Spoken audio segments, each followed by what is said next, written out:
Good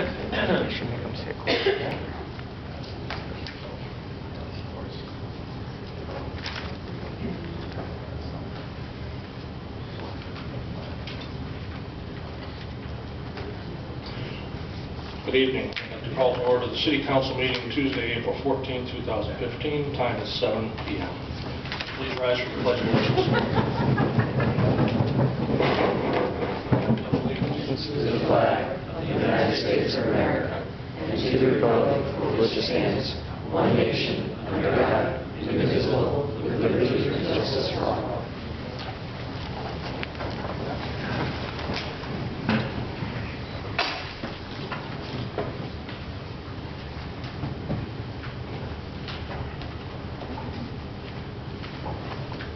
Okay, I'd like the members of the council to announce themselves, starting on the far left. Calvin Brown, District 1. Mary Fortier, District 3. Rich Council, District 2. Henry Martin. Ellen Zamosasu, District 3. And we have a special guest here with Ellen. Fiona Gallagher. And I'm Acting Mayor Eric Carlson. Okay, moment of silence for our troops on duty.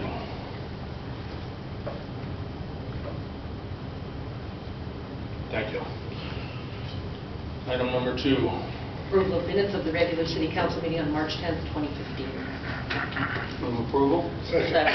Motion made and seconded. Discussion. All in favor? Aye. Motion passes. Public participation. Sean Ruist.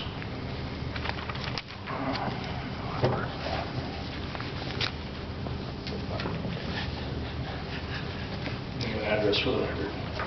Sean Risk, 53 Lancaster Road. Good evening. I'm here to debunk some propaganda and speak about what really isn't propaganda, which is there's some things that have come to light recently, but I'm going to start off by telling you about the Interagency Council on Affordable Housing, which is the lead agency for all housing initiatives for Public Act 12-1 in the state of Connecticut. Their task is to identify their priority as housing for the state's elderly, homeless, very low income, and workforce populations, as well as affordable housing near transit in downtowns and outside of poverty areas. I also have a quote from Catherine Harris, who's the commissioner of the DECD, who testified in regard to HB 6851, which is the creation of a transit corridor authority here in the state of Connecticut. And she says, the Transit Corridor Development Authority's focus will be on working with municipalities, regional organizations, and state agencies such as the DECD to concentrate housing, parking, cultural, and commercial development near transit stops. Department of Housing Director Lundgren, quote, Connecticut's approach to affordable housing today is to prioritize housing that connects residents with opportunities, such as adjacent to transit. So when I come here and I speak about how the state wants to build a bunch of housing near railroad stations, and people actually go online and say that that's conspiracy theory, they make themselves look very foolish. We have the state of Connecticut that wants to establish, and this is the Governor's Bill 6851, a transit corridor authority which would leave a state-appointed board of members with development control within 1/2 mile radius of any proposed train or busway station.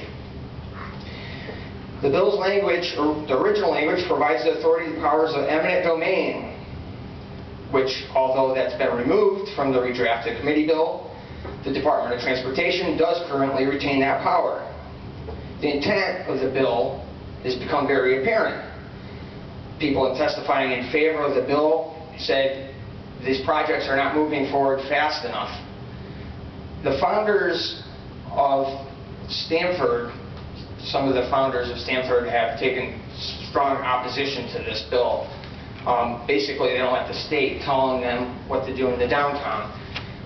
Now, I realize there's been some modifications on the bill that basically say it has to follow your plan of conservation and development, which here in the city of Bristol, it wouldn't matter because it has to follow the state growth principles, which designate concentrate housing along transportation hubs. But still in the bill, which, by the way, there's 11 members on this authority. 4 of them are appointed by the governor. 1 would be appointed jointly by the Speaker of the House and the President pro tempore of the Senate. It provides the power to seize private property and condemn it, not with permission, but in consultation from the city. I guess I'm out of time, so I'll save it for next Thank you, Sean. Thanks. Yes. Sean? You know, we've been watching for a year, 2 years. You're coming up here every single month. What is your biggest fear? What's going to happen to downtown? What we're going to do is we're going to expand a bunch of housing in the downtown. And the state has initiatives. They want to subsidize the apartments for people that have college debt. And they call it the Young Professionals Incentive Program.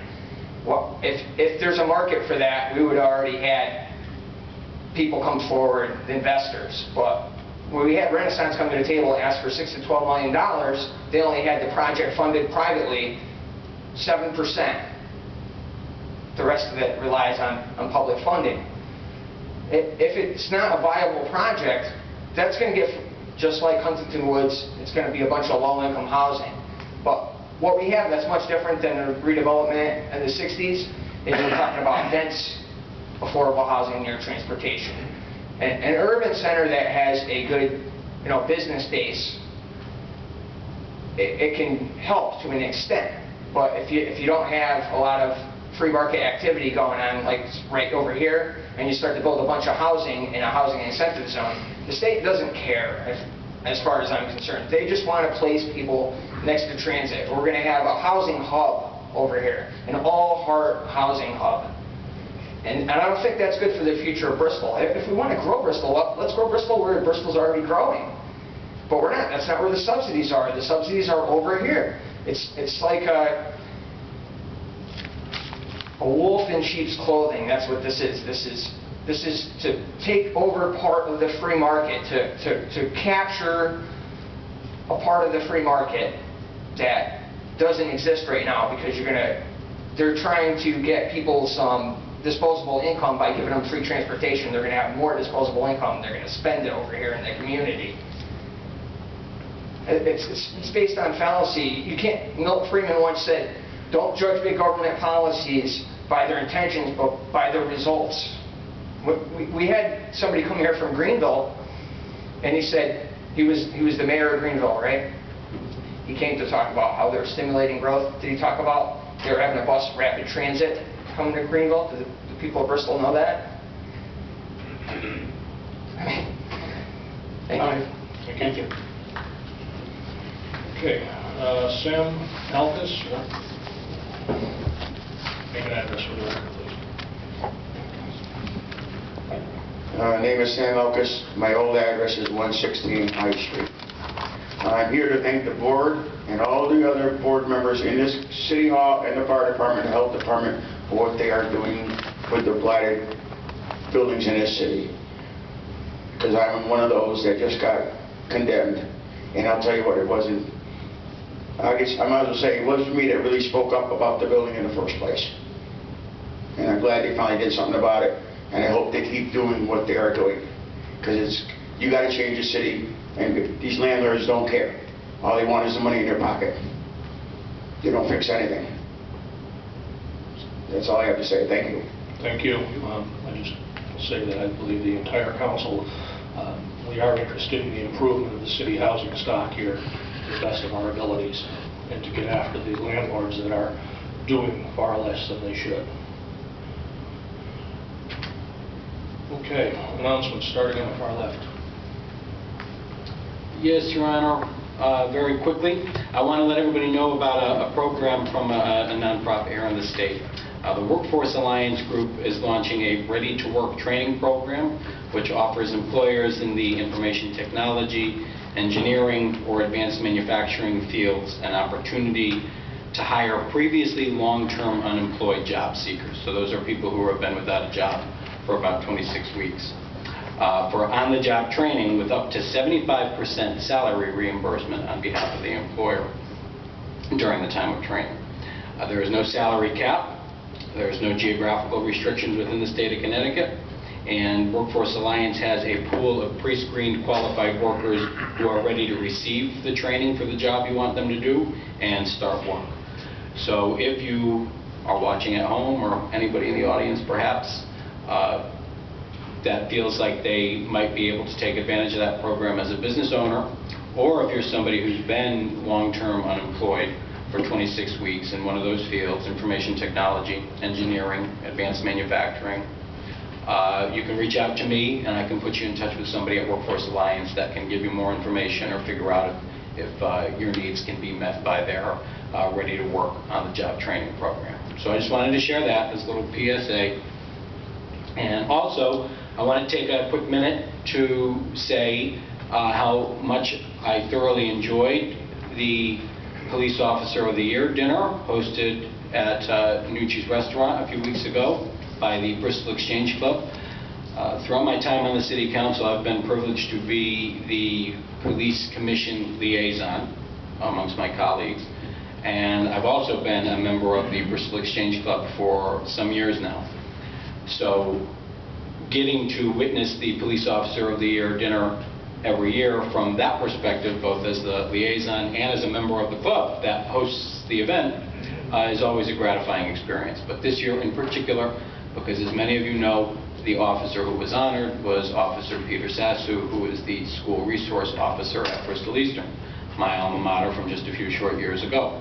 And I can tell you from personal experience that Officer Sassu has a heart of gold and goes out of his way every single day in that school to make it a positive and safe environment for the people that attend Bristol Eastern High School. So I couldn't be more thrilled for him, for the entire family, and it's really one of the most positive things that happens in Bristol every year. So kudos to the Exchange Club and to the Bristol Police Department and Officer Sassu.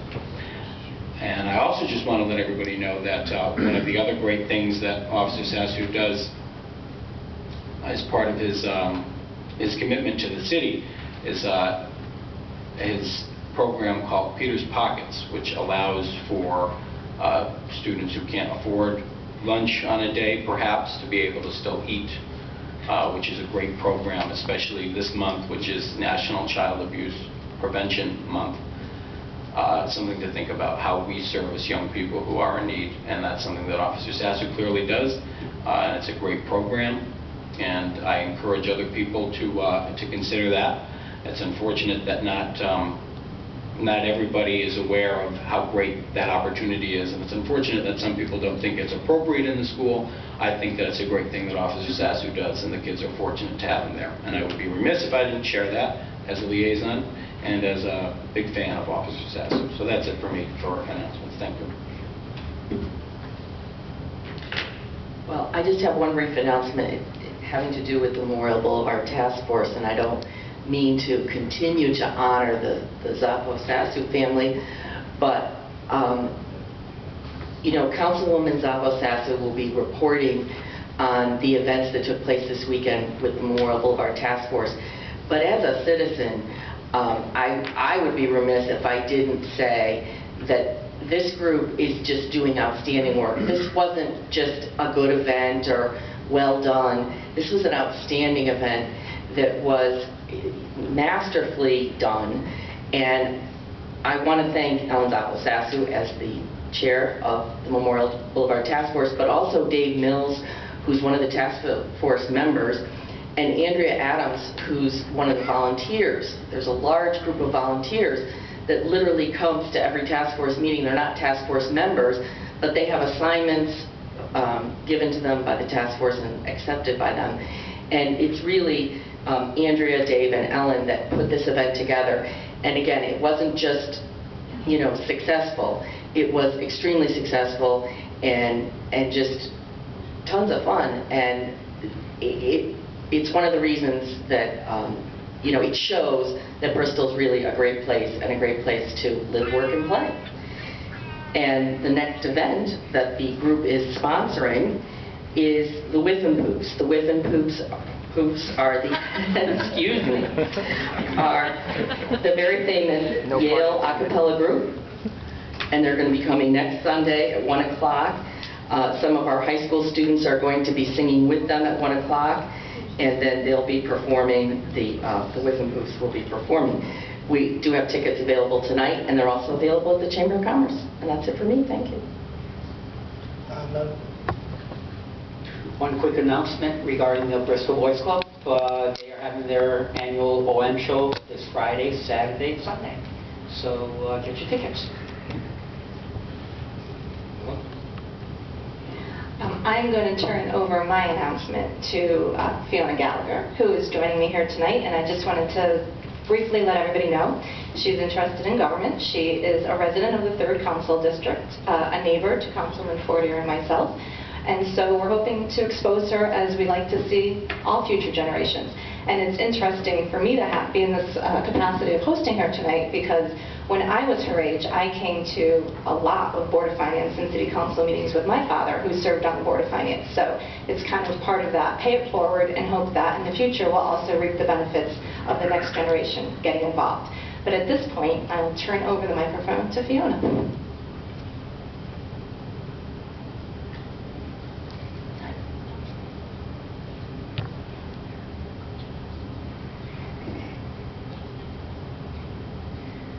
On May 2nd, the Bristol Family Center Gymnastics is hosting the States Meet, the AAU States Meet this year at the Boys and Girls Club on West Street.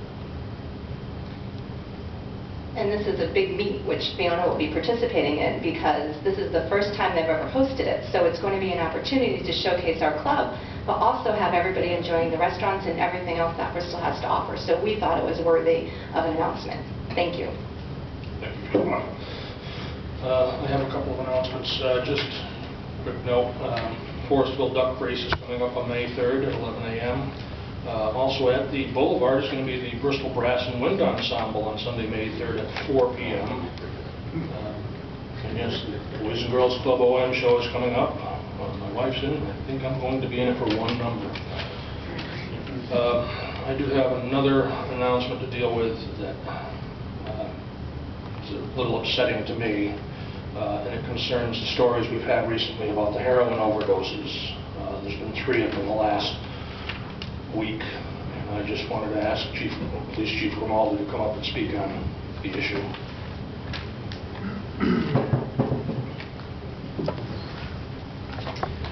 Thank you, Mayor, City Council. So yes, we did have 3 overdoses in the past week on the heroin. We also did have 2 saves as well. What we classify as saves. We started a Narcan or naloxone program in the police department. By the time we got all of our training completed, we actually kicked it off at the very beginning of April. So it's only been in effect for really a couple weeks now. We've already had 2 saves, so it's a very effective program. We're happy to report that. I went to a meeting today with the Capital Region's Chiefs of Police. This is not solely a Bristol problem. This is going on throughout the state with the heroin. The batches that we have sent in for testing looks like it's being laced with fentanyl, so it makes it that much more stronger and potent. We did put a PSA out, hopefully cautioning people, and they heed our advice. And if anybody is to run into it for whatever the reason is, be very careful handling it, because fentanyl is skin absorbable, so you don't really want to handle it as well. So we are on top of it. We are working with the DEA. We are working with our task force members in the narcotics task force. So we're trying to work on this and try to find where it's coming from and the root of it, and kind of cut that off. So it has been a tough week, Councilman Carlson. We did have 3 deaths associated to it, but on the other side of that, we did have 2 saves, and we'll continue to go forward with our naloxone program. And hopefully, we always say when we put those plans in place, we hope we never have to use them. Unfortunately, we've had to use them a couple times already, and they've been very successful. So it is a successful program. Thank you, Chief. I appreciate that you have put in the naloxone program, that the first responders will have that. Best thing to note is that the first person on the scene of a drug overdose of a family member is a family member. I myself had to use Narcan on my son when he overdosed from drugs. It's one of the toughest things in the world to have to deal with drug addiction, family-wise and otherwise. My son came through and is now a drug treatment specialist. He now puts people in to rehab centers. He helps choose the proper ones for the type of addiction they have. The issue with heroin overdoses, opiates, and other drugs is a serious thing, and it's not limited to cities. It is all over. I'm not a lawyer, and I'll just state what I know of Connecticut law concerning Narcan. Currently, if you have a family member who is on drugs, you suspect of using it, if you live with them, can go to a doctor and get a prescription for naloxone, for Narcan. It's now administered basically like an EpiPen. It's much easier for an amateur to do, rather than in my case where I had to suddenly handle a needle and a bottle and everything else. It's not easy but its time is of the essence, because when they overdose, it's their breathing that stops. And when you see somebody down to one breath every 15 seconds and turning blue, there's no horror like that. I would urge anybody who ever has family members with that issue, please get a prescription. You're the one that's going to rescue them. Unfortunately, with this latest brand of heroin that's going around, they mix it with other chemical substances. As my son told me, what it's going to do now that people know it's out there, now that they know there's dangerous stuff, the quote-unquote professionals will seek it out. And it's going to likely end up in a few more deaths. I do hope that people can get a handle on this and pay attention. Hopefully things will improve. Mayor Carlson, I just want to add that there's pending legislation that is also looking to alter some of the methods to get naloxone in the hands of people other than parents, other caregivers, friends, etc. And I think it's something that would be a very good move in the right direction for this type of thing. As a great job as the police department does, they're not often the first responders or the first on scene. And while there have been probably a half a dozen saves in the state of Connecticut since October 1st when the law went in, there's other people who I think need to be trained. And if caregivers and parents aren't aware that they can get it, there really needs to be a push public awareness-wise to do so. The other piece that I think dovetails into a Bristol concern is the fact that the statistics show that prescription drug abuse happening between the ages of 12 and 17 in every community, not just Bristol, often comes about because parents and grandparents are their children's own drug dealers. And being more cautious about what's in your drug cabinet and disposing of drugs, especially after surgery or any type of painkillers, is critical. And as a referral to Chief Grimaldi and the Police Commission, there is actually a pilot project that's looking to be done out of the Department of Consumer Protection, the Drug Control Division, about putting those boxes where people can come and anonymously dispose of a lot of drugs, not chemo drugs yet, but a lot of them, which removes them from the home and puts them in a place where they can then be appropriately disposed of. Having a resource like that in Bristol would probably be a very good thing as well, especially if it could be located centrally, such as in police department lobbies, which a lot of other municipalities are doing. But we need to get all of those narcotics out of houses, because that's also becoming a place where they're looking for them. Yeah, the water department for Bristol and Southington had gotten together and had medication disposal days where they would be able to take in the excess medication. It's the truth. One of the truths about drug abuse is it is kids trying the pills from their parents, grandparents, painkillers, whatever they find. They don't know sometimes. They just take it and try it out. I I know we had looked at it, putting a box at the police station, chief. Did we had an issue with? We didn't. We did look into it, and we haven't placed anything in the police department now. We have some issues with disposal.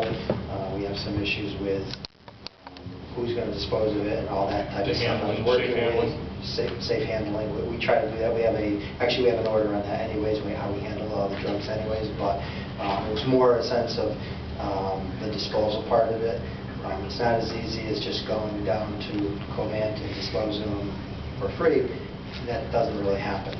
There are costs associated. We're all looking into that. Right now, we're not budgeted for any of that. So there are issues that we are looking into. But I have been working with Rob Longo as well with the water department. And so we kind of have a program in Bristol already, so to speak, with the water department. But we're always looking to improve that. The water department gets involved with this because the drugs that end up in the waste stream from people flushing them down the toilet where they get back into nature. Some of it's some dangerous stuff. Okay. Consent calendar. Any items anybody wishes removed to discuss separately? Okay, can I have a motion to waive the reading of the consent calendar to include it in the minutes? So moved. Motion made. Do we have a second? Second. Motion made and seconded. Discussion. All in favor? Aye. Okay. Item number 5, consent calendar. Your Honor, I move. Good. I was going to say, can we have a motion also then to approve the consent calendar? Oh, I'm sorry. Motion So moved. Motion to approve. Thank you. Motion made and seconded. All in favor? Aye. Opposed? Motion passes.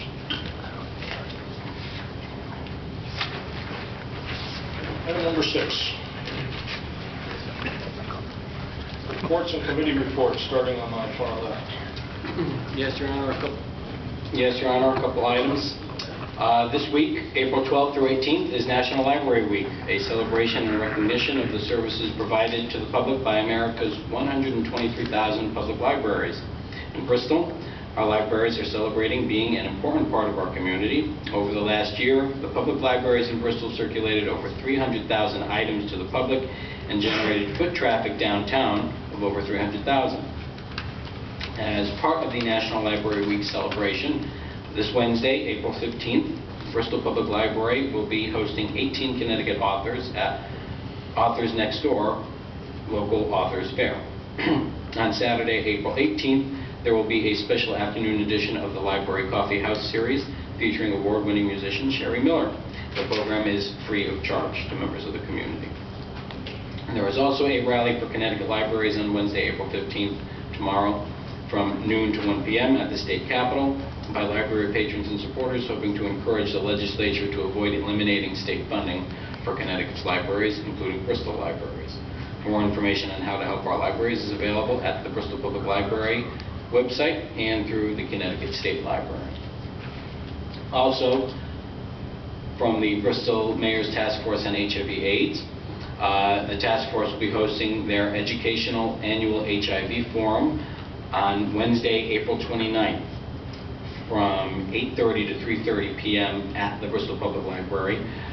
Speakers for the day will include Sean Lang on HIV and aging, Jerry Ann Bradley on HIV and pain management, Rich Baraglia on living with HIV, and Dr. Taboda on pain management. There will be a catered lunch. The cost is $25, and you must pre-register for the event by April 22nd. So if you're interested in going to the event and you want to pre-register, you can email me and I'll make sure that you get the registration page to fill out and mail in. So that's the Mayor's Task Force on HIV/AIDS Educational Annual HIV Forum on Wednesday, April 29th. And then also, just to let everybody know, or to remind everybody, that next month's City Council meeting will be honoring the youth of the community for the Youth Commission's Youth Service Awards. So if you're going to make it, for all the people watching at home that maybe decide, I don't know if I want to just watch or come down to a meeting, I encourage everybody to come down next month because that's going to be an exciting meeting to be at, and it's always important to show up and support the young people of the community and the good work that they do. So that's it for me, Your Honor. Thank you. Mary? I just have two things. First, I just want to mention the Pine Lake Committee is sponsoring the second annual Pine Lake Fishing Derby on May 9th. That's going to be from 8 to noon for kids up to age 15, and there's tons of prizes for smallest fish, most fish, biggest fish. And it was a lot of fun last year, and hopefully we'll have decent weather and we'll have lots of participants. The second thing is I have a motion out of the Real Estate Committee. I hereby move that the mayor, acting mayor, corporation counsel, assistant corporation counsel, and/or tax collector be allowed to bid at all tax foreclosure auctions commenced by the City of Bristol. The City of Bristol will always bid the amount of its delinquent real estate taxes and/or sewer usage. I'm having trouble with pronunciations tonight. Or sewer usage and/or code enforcement liens, attorney's fees and costs, unless special circumstances arise on a case-by-case basis. If there are special circumstances, the city representative will bid accordingly. I further move that this matter be referred to the Corporation Council to prepare and/or review any necessary documents. I further move that the mayor or acting mayor be authorized to execute any necessary documents to effectuate the same. Second? Motion made and seconded. Discussion. I know that the issue with tax foreclosures occasionally comes up where Real Estate Committee would normally deal with this, but would have to hold special meetings for this. We get far too many of those, and this is a much simpler way to do this. All in favor? Aye. Aye. All opposed? No opposed? Motion passes. Anything else? That's it for me. Thank you. Rich? That's it. Sure. I only have one committee that I'd like to report on, and actually it's more of a statement than anything. Recently, the City of Bristol was invited to host a men's Yukon soccer match versus St. John's at Bristol Eastern High School. And just like the basketball program at Yukon, the soccer is a perennial soccer power in it throughout the nation. The game was supposed to be preceded by a youth clinic, and both were going to be 100% free to the public. I recently attended this event in New Britain, who graciously hosted the event last minute and waived all fees for its newly renovated Veterans Stadium in Willowbrook Park, when Bristol could not provide a suitable site for the game. Even with the last-minute change, there were 150 clinic participants and parents, about half from Bristol, and approximately another additional 300 spectators for the game itself in the rain that they had. In my opinion, it is a complete travesty that this town has not been able to solve our field shortage and construct the needed artificial turf field to accommodate our growing needs. This discussion has been going on for 8 years. Furthermore, as a sitting member of the Fields Committee, I was directly involved with the selection of the field as well as the recommendations that came out of the field study that started 2 years ago that were recently ignored by the Parks and Recreation Commission. Although there is no one perfect place to construct a turf field, the committee recommended that Page Park was the best suited at this time. That decision was voted down by the Parks and Recreation Board in a nearly unanimous vote that discarded 2 years of research and work done by a volunteer committee who spent a great deal of time and effort on the research and the recommendations. And probably more importantly, there's an immediate need to consolidate field reservation/rental and maintenance activities in one central department. Although this should be an easier fix and perhaps a more cost-effective option, to my knowledge, no steps to change any processes have even been seriously discussed. This past Friday, the city lost an opportunity to showcase a coveted community event. With more than 500 attending the event, local restaurants, concessionaires did not benefit from the increased revenues, and we can continue to be stuck in a state of governmental apathy that focuses on reasons for not doing it rather than asking how can we be better and how can we get it done. It's time for competing interests to put aside their differences and do what is best for the city. Bristol is lagging well behind virtually all of our surrounding towns in this regard, and generally we're 2 to 3 times bigger. Southington, Wolcott, Plainville, New Britain, Canton, Farmington have long ago and recently solved this issue. I'm asking for leadership to set a plan in place by this summer to solve our recurring field issue in a supposed sports town. Thank you. I have a comment to Councilman Martin's issue. It was brought to my attention yesterday that Bristol Central Baseball had to play their home opener in Glastonbury because there was not a field available in the conditions that needed to be played. So I have to echo his sentiments on 2 ends. One, the lack of progress in 8 years when we have plans in place and frankly a plan that I think is the best plan, gathering dust on a shelf, is troubling. What did you call it? Governmental apathy?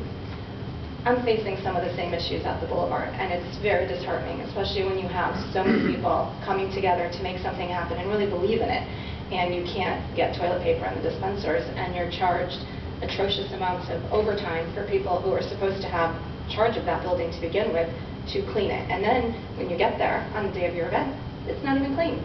So I will join your charge against governmental apathy. Thank you. I just got one report to do, an ad hoc committee that I'm on with the water department. No, go ahead. Oh, You can come back to me. go right to you now.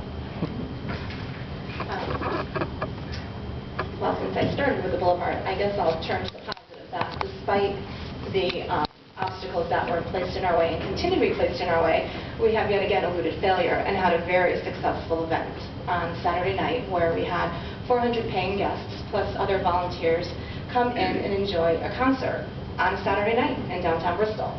Many of whom continued their evening at the Downtown Cafe, Farley Vine, and a couple of groups went down to Maryland's. And I think we're not just doing this because we want to have events. We're doing it to test the viability of the different demographic markets. And we were a little concerned about this one. A Queen tribute band is a rock concert, and we weren't quite sure what we were going to attract. We had great cooperation from the fire department and the police department. The Board of Ed was there helping John Smith, as they've been doing right along with our balance and curtain issues. The building department, many departments. And for those of you who think I might be forgetting one, I'm not. We had a great night, an incident-free night, thanks to all the people who showed up to make it happen. And all of those logistical glitches that were not visible to the audience are part of our learning pattern of what we're going to do.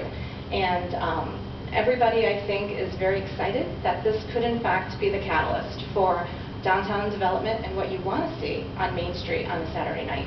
So our next concert, as was mentioned, is on Sunday. It's the Whip and Poops. Again, this one has a ticket price because now we're testing, based on what happened in November with the thousands of people that came, will they also come when there's a ticket price offered? And I think that they will. And I think that this is what we're doing to kind of create a small kitty so that we can continue to do projects as we move into design phase for stage 1. I would like to just recognize also Attorney Conlon, who met one of our volunteers at 7 o'clock on a Friday night to get a contract signed, and Robin Manuel, who I keep throwing cash at, which I know she really does not like. But it's just great to have 99% of the city departments really step up and say, this is important, and we're going to do what you need to do to get this done. And again, to have that many people in and out of the dark with some ADA issues, and obviously restricted access. We could only use the theater. We also served alcohol with no incidents, which added about $1,000 net revenue. So really, I think that this is something that we should all get behind. And instead of saying, why not, start talking about what else could possibly happen there. And frankly, that same argument applies to the synthetic fields and the addition of fields as well in Bristol. Bristol Grass and Wind will close out our spring schedule, as was mentioned. May 3rd, there is no ticket price for that because they're a community group and they've been our partner all along with this. And with them, we are sponsoring another fundraiser on April 25th at Chippeney. That fundraiser will benefit both the Bristol Grass and Wind Ensemble, who obviously has an interest in seeing the theater come alive. And if you happen to be able to come to their concert, the acoustics and what the Bristol Grass and Wind Ensemble sounds like in that theater is unbelievable. That is a $50 ticket for anyone who'd like to come for an evening of wine and jazz. I have invitations with me, but I think that'll be a wonderful evening to celebrate community as well. That's my MBS report. My code report, I will condense it because I see Glenn signing over there. It'll be a short report, Glenn. Many of you obviously have been following what's happened in the last 10 days on High Street. And again, this has been a great group effort with the 14 departments that are involved with code enforcement over the holiday weekend, working overtime to ensure that life safety and especially the relocation of the tenants was at the forefront. And I think I can definitely speak for the mayor, who I think, based on the fact that we've been working so closely together for 10 days, has shifted him to a vacation mode. We've definitely, I think, accomplished a lot of goals in terms of sending a message to certain landlords that their level and their threshold of housing is not ours. So for those of you who are concerned, you obviously met Mr. Alkus, who was here earlier. He is one of our tenants on High Street who we are working very hard to find another apartment for. There were 11 units that were occupied that Eileen McNulty and Anne-Marie Sundgren from the Department of Community Services have been working with. At this moment, 4 of them have secured housing and have been relocated. 2 families have apartments pending, and 5 are still in need of temporary lodging and are actively searching. And the search becomes more difficult as you get into the month. Half the month is already over, so availability tends to become stale, and you have to wait for the first of the month again to come around. We are working with rapid rehousing, and some of those tenants do qualify. So some of them do have barriers for rentals, and we're working obviously to help them get over that. So we did have that special meeting where we waived relocation costs and policies for 2 people, which I think was the right thing to do. At this point, this one specific landlord owes the city of Bristol over $100,000 in a combination of back taxes, code enforcement judgment liens, fees, and water charges. So clearly, there's a shell game going on, and it's one that we're very committed to stopping. And the foreclosures and condemned buildings issue, I think, will continue, but I think the message, again, is clear that you can try to go around the system, but at some point, we will catch up with you. And I would just like to comment that we did have a court appearance last week because this landlord did try to stay the motion. And I'd like to commend Attorney Lacey. He did a great job trying to negotiate in the hallway when there was no negotiations happening. And it was also very impressive to see what happens, especially on the face of the judge, when you go into a courtroom and there's 9 code enforcement team members there, some of them in uniform. It does make quite an impression. And I think that the fact that they withdrew their case and knew that they didn't have much to stand on with that, and was in large part due to the work that's happening collaboratively with them. So there is one positive that's come out of all of this, and we've been having discussions on a policy level that we need to start doing more in dealing with some of the issues with the condemned properties that stay vacant, some of the lots that are have houses that were on them that are now raised, that are vacant lots. And one idea came about based on what's happening with the Bristol Art Squad that is placing art in all of the vacant window fronts. So the mayor and I talked last week, and we approached them about doing a pilot project where we would give them the plywood that we put on boarded buildings when Don Moran does the order. So they would have those boards in advance, and they will do some type of whimsical and inappropriate artwork. So those certain houses where we feel it's warranted, they would have not just plain plywood, they would have art mounted on the front, the street face of those buildings. So we're looking to do that as a pilot project just to see how it works, and the art squad is going to be volunteering their time. The boards are already part of the code enforcement budget, so the only thing that we're going to need is about $350 worth of art supplies to get started, just to see how it works. And I'm proposing that that come from our community promotions line item, which has money in it. So that's where we are with that. And as an ancillary note, the feral cat ordinance is coming up for public hearing tomorrow. And while it is a tenuous connection to code enforcement, if you read some of the testimony that's been submitted by some of the advocates of this ordinance, you will see that most of the colonies and the cats that become problematic in neighborhoods are in neighborhoods that have transitional and short-term issues with tenants and housing, and it's just part of that overall quality of life issue. So hopefully we'll be addressing that as well. There is a fundraiser coming up from this group that has been working with us on the feral cat issue. It is not in town, but they are a regional group, and they've been doing a lot of work in Bristol. So for any of those here who are animal advocates and who would like to join us, it's a Dining for Dollars event at the Bertucci's in Avon on May 7th. And a portion of the bill will be donated to Kitty Quarters, which is the organization that has been working with us as well as some local volunteers to deal with documenting the community cat colonies and coming up with some solutions. And for those of you who were here at that January meeting when we had people here talking about the issue, there was concerns about taxpayer money. And none of this that's been done and the solutions that have been implemented have involved any taxpayer dollars at all. It's all been communication, voluntary collaboration, and obviously keeping in touch with our current animal control officers who are obviously a point of contact for a lot of people looking for information. So to date, nothing's been spent, and I think a lot of progress has been made, and I hope to see a lot of people coming out and supporting the ordinance tomorrow. Thank you. Thank you, Ellen. Okay. I served on a committee for the water department to select an engineer to look at the city's dams for the water department. It's a requirement of the EPA. I just want to mention this because this was something that the DEP used to do, and they didn't charge very much. I believe it was about $350 for a dam inspection. It's up to the cities and towns now to pay for it themselves, hire their own engineers, and submit the appropriate reports. The cost is no longer $350. This is another unfunded mandate. The contract we gave out with the Malone and Broom, I believe, included a cost of approximately $1,500 per dam. So this is another expense previously handled by the state that's now on city coffers. And unfortunately, it gets a little more expensive. And that's it for reports. Unfinished business starting on my far left. Yes, Your Honor, just very briefly from the Mayor's Task Force on Energy Consumption. As many of you probably remember, as I know my colleagues remember, a few months ago I introduced a motion to create an energy manager position, and I would like to reintroduce that motion, but this time I'll be a little more specific so that process is honored this time. I move the creation of an energy manager position to salary committee for review. Second. Motion made and seconded. Discussion.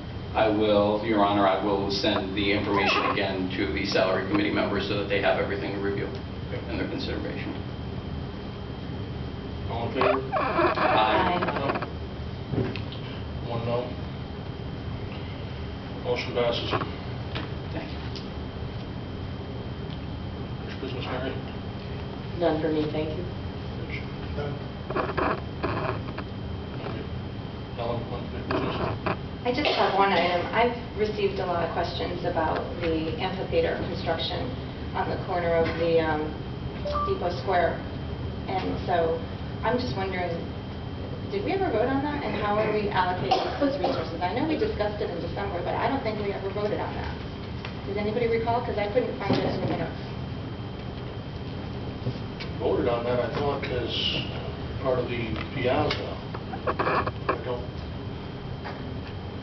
Who's in charge? You are. I am. No, I don't. Walter's not here.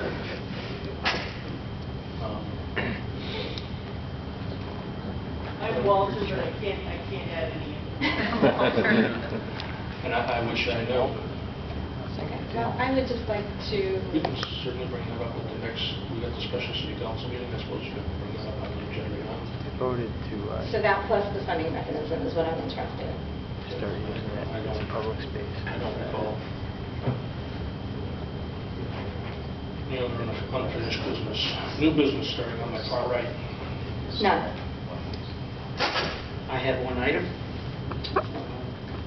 To award contract 2C15-037, re-roof Bristol Garage Facility to Quality Roofing Services, Inc., in the amount of $275,100, and to authorize the mayor or acting mayor to execute any and all documents necessary to effectuate said contract. Motion made, do we have a second? Second. Motion made and seconded, discussion. Can I hear that one more time? The motion. Yeah, just so I have it.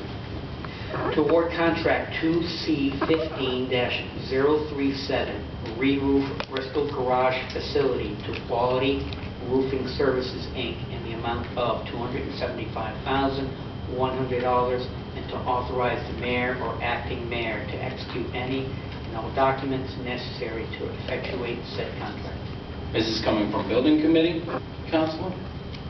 So believe No, so. it was handed to me earlier. I'm assuming that it I think wasn't. this came through building committee, and it was a project that was, it was from public. This did come through building committee, correct? Can I ask what building it is? Because you said Bristol roof, I think, is what you said, and just unclear as to what Roger, building. would you enlighten us on this, please? Yes, I apologize for that. Actually, this is something that does come from the building committee. The building committee does have a repository of funds for repairs for a number of structures, and within the past 2 years, they appropriated 2 separate amounts for the repair of the roof at the Public Works Garage, which is at 95 Vincent B. Kelly Road. And they managed to make some adjustments internally within the funding allocations to make sure that they had enough funding to cover the entire project. It was originally slated as 2 independent projects. So we did receive bids from Quality Roofing Systems in the amount that you have on there. So this is something that did go through building committee. I have to take responsibility for this one. I was supposed to get the council motion to the city clerk earlier, and I didn't get it to them. This is a routine thing, but it just didn't make it onto the agenda, so I apologize for that. But it is for the 95 Vincent B. Kelly structure. Thank you. Any further discussion? All in favor? Aye. Opposed? Passes. Yes.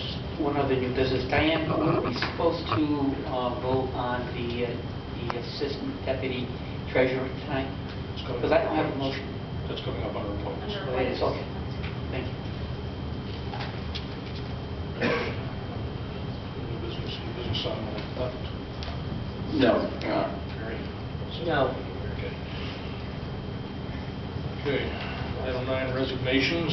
There's one resignation from Paul Nagini, I think that's how it's pronounced his name, Nagini, Northeast Middle School Building Committee. Motion to accept his resignation and to send a letter of congratulations and thanks. Any other motion? So moved. Motion made. Second on the motion? Second. Motion made and seconded. Discussion. All in favor? Aye.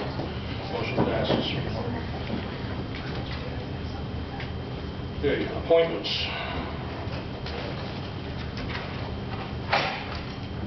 Need a motion to reappoint Patricia Tomzak, 2-year term to 4/2017 as agent for the elderly. So moved. Motion made and seconded. Discussion. All in favor? Aye. Naugatuck Valley Council of Governments Mayor's appointment to appoint Robert M. Flanagan as an alternate member. Thank him for volunteering for that. Bristol Parking Authority, to reappoint Michael Patosa, 3-year term to 4/2018, and to reappoint Sean Mohed, 3-year term to 4/2018. Second. Or so moved, whichever Motion is made. needed. You have a second? Motion made and seconded. Discussion. All in favor? Aye. Thank you all. Pine Lake Area Study Committee to appoint Sharon Louise Spahn to replace Arthur Marino, resigned, no term. So moved. Second. Motion made and seconded. Discussion. All in favor? Aye. And added appointment. I need a motion to approve the treasurer's recommended candidate, Valerie Cooper, for the position of deputy treasurer effective April 15th, 2015. Second. Made, seconded. Discussion. All in favor? Aye. Welcome aboard, Valerie.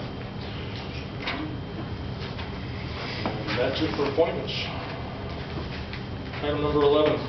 Award of contract 2C1540, installation of non-ballasted membrane roofing systems at the wastewater treatment facility to Scholar Painting LLC for $118,600, and authorization for mayor or acting mayor to execute any necessary documents. So moved. Motion made. Second. Second. Motion made and seconded. Discussion. All in favor?